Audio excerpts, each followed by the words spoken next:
Well, hello and welcome back to my YouTube channel. My name is Jackie Lindal, and in 2025, one of my big goals is to actually produce more specific YouTube related content. So, if you haven't already, be sure to hit that subscribe button. You can even turn on the bell so you get notifications about when I post content. You probably see that I post my podcast on here and I will post shorts, but I don't post a lot of just like YouTube specific content. So that is one of my goals for 2025. Getting into today's topic, what I wanted to talk about is 5 basic things regarding nutrition that you need to know in order to hit your fat loss and weight loss goals for 2025. These are things that I directly teach and talk about with my clients every single day in order to help them achieve their goals. So let's get into it for you. These are things that I discuss and talk about with my clients all the time, and I want to share them with you so that you can also achieve your goals. So let's get into it. Number one, this is the most important thing when you have a weight loss or a fat loss goal in mind. You need to be in a calorie deficit. Now, when I say calorie deficit, I'm not talking about starving yourself. I'm not talking about a 1200 calorie diet. I am just talking about a slight to moderate calorie deficit. Basically, what is a calorie deficit? It means that you are intaking in fewer calories than your body is burning.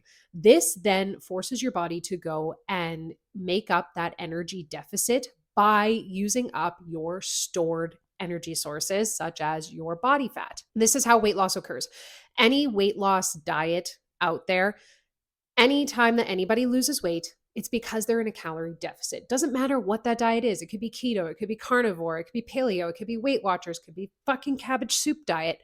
It all occurs because you were in a calorie deficit. It's nothing magical about that specific diet. It was just a way that you created a calorie deficit. So what I teach with my clients is enforcing a slight to moderate calorie deficit.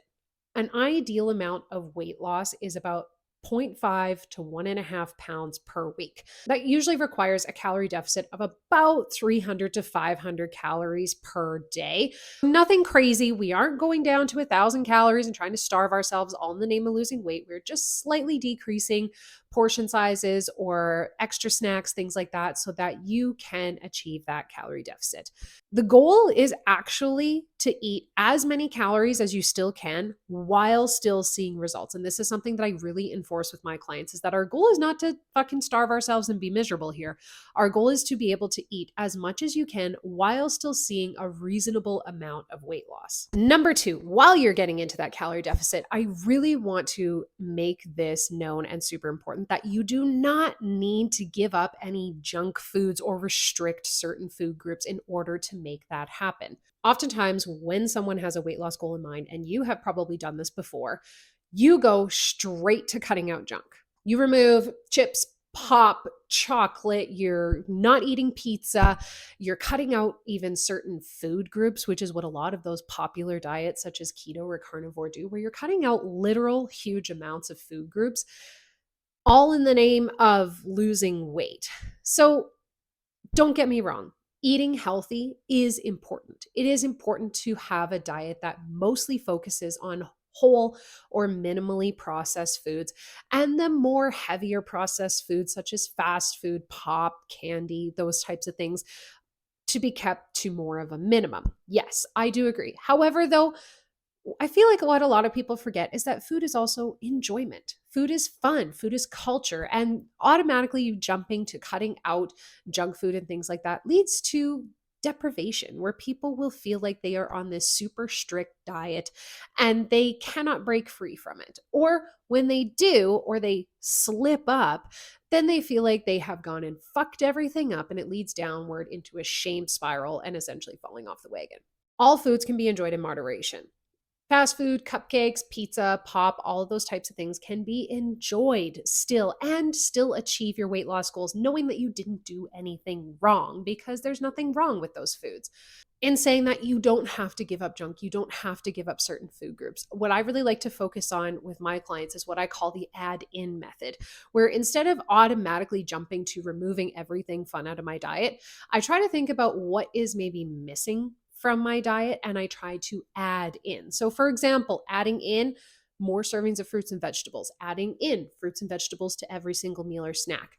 Maybe you're a little short on protein, adding in protein to each meal and snack so that you are still able to enjoy the foods that you love without feeling like you restrict them, but you're also adding in more nutrients and more whole, minimally processed foods to help increase the nutrient quality and density of your food. Number 3, I already talked about this a little bit in point number 2. One good meal will not make you lose 5 pounds, just like one bad meal will not ruin your progress. This is probably the most important thing that people need to remember, is that you simply cannot fuck this up. Think of it this way. If all you ate was fast food all the time, like we're talking, you are eating fast food for 3 solid meals a day for months on end. Okay, fast food, Twinkies, all that kind of stuff. And then if you have one salad a week, do you really think that that's going to benefit your health? When one meal a week is a salad and all the other meals in the week are fast food and junk and Twinkies and stuff?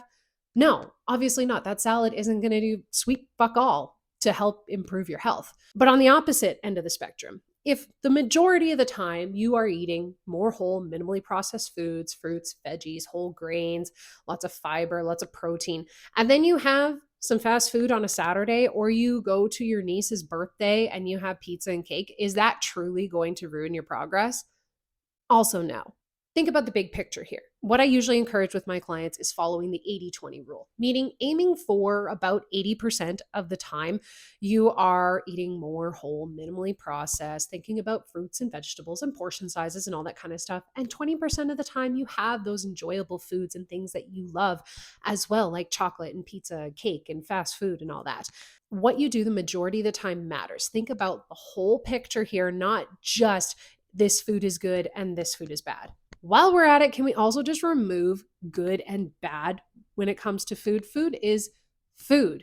And the more that we give power to certain foods, such as good or bad, the more that it taints our image of those foods. And it also reflects on us, how we think about ourselves when we eat certain foods. Number 4, protein. You're probably sick and tired about hearing about protein intake, but too bad. I'm going to talk about protein intake because it is literally that important. Prioritizing protein is not only going to help you feel more full, it's not only going to help you maintain and gain muscle mass so you get that nice lean toned look, but protein also has a secret weapon that a lot of people don't realize. Protein has what is called a high thermic effect of food, meaning the more protein that somebody eats, the harder the body has to actually work to digest and utilize that protein, which means that as you're digesting that protein, your body is actually burning more calories versus other foods. So that is another unbelievably important thing when it comes to protein, especially when you have fat loss goals. It will help you stay full so that you're not feeling like you're starving while you're in a calorie deficit. It also helps you gain and maintain muscle mass. And then combined with strength training, that is going to signal to your body that, hey, we actually need this muscle mass to stick around a little bit longer. So your body, while in a calorie deficit, will lean towards your excess body fat to make up for that energy deficit versus your muscle mass and breaking that down. It is also going to help you burn more calories throughout the day, the more protein that you eat. So how much protein do I have to aim for is going to be obviously your next question. Aim for at least 0.7 grams per pound of lean body weight or your goal weight. If you don't have a goal weight in mind, don't panic about it. Just fucking pick a number. Don't overthink it. Another good goal that I will tell clients, especially because a lot of the times when my clients first come to me, they're eating maybe between 50 to 75 grams of protein a day, which don't get me wrong, it's not awful. But I'll tell them, let's make your first goal to get you consistently up over 100 grams a day. This obviously depends on the client. This obviously depends on their goal and where they're coming from and also what their starting weight is and things like that. But as a general goal, it's a helpful goal just to help them focus on getting more protein in throughout their day. Lastly, this is a secret that not a lot of trainers, especially those who track macros, are going to tell you. But here is the truth. When it comes to fat loss, if your calories are in check and your protein intake is in check, your carbs and fats can just fall where they may.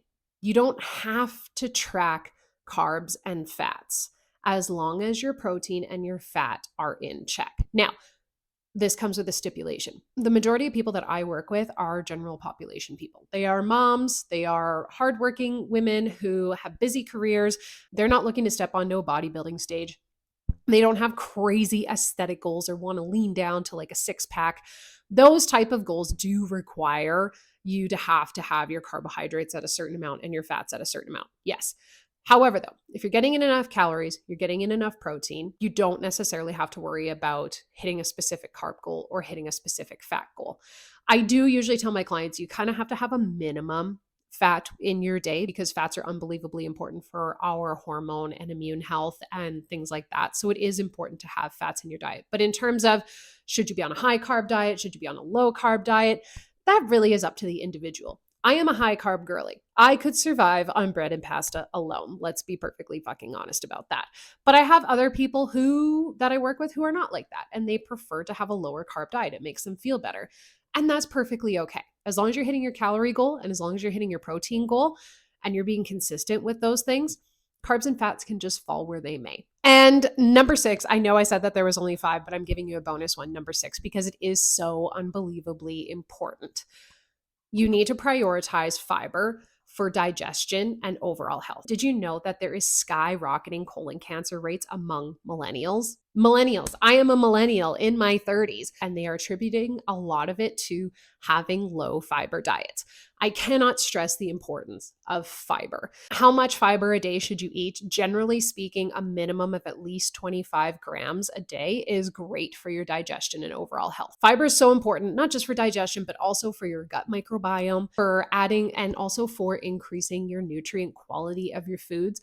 Generally speaking, the more high fiber foods that you have in your diet, the more nutrients and nutrient dense foods that you're going to have. High fiber foods such as obviously fruits and vegetables, whole grains, beans, legumes, berries, all those types of foods are high in fiber and also unbelievably good for you. So there you have it, the 5+1 extra bonus basic things about nutrition that everybody needs to know to be able to achieve their weight loss goals. If you like this video, please give it a thumbs up and feel free to subscribe.